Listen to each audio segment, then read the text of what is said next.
আসসালামু আলাইকুম ওয়া রাহমাতুল্লাহ।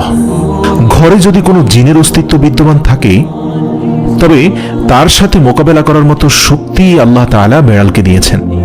বেড়ালটি জিনের সাথে থাকা নেগেটিভ এনার্জিগুলোকেও শোষণ করে ফেলতে পারে। শুধু তাই নয়, বেড়ালের শরীরে আল্লাহ এমন একটি ব্যাকটেরিয়া দিয়েছেন যা কিনা আমাদের আশেপাশে থাকা সব ধরনের নেগেটিভ এনার্জিকে শোষণ করে নেয়।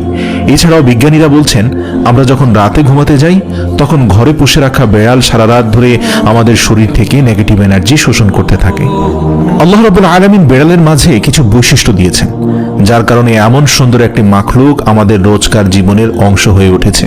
রাসূল সাল্লাল্লাহু আলাইহি সাল্লাম বেড়াল পছন্দ করতেন এবং বেড়াল পালন করার কারণে তিনি তার এক প্রিয় সাহাবীর ছদ্মনাম দিয়েছেন আবু হুরায়রা, যার শাব্দিক অর্থ দাঁড়ায় বেড়ালের পিতা।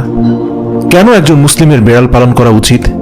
গবেষণা করে জানতে পারা যায়, আজ থেকে ৮,০০০ বছর পূর্বে জঙ্গলের বেড়ালরা খাবারের খোঁজে জনবসতিতে আসতে শুরু করে। সে সময় জমিতে ইঁদুরের অত্যাধিক উৎপাত ছিল। সেসব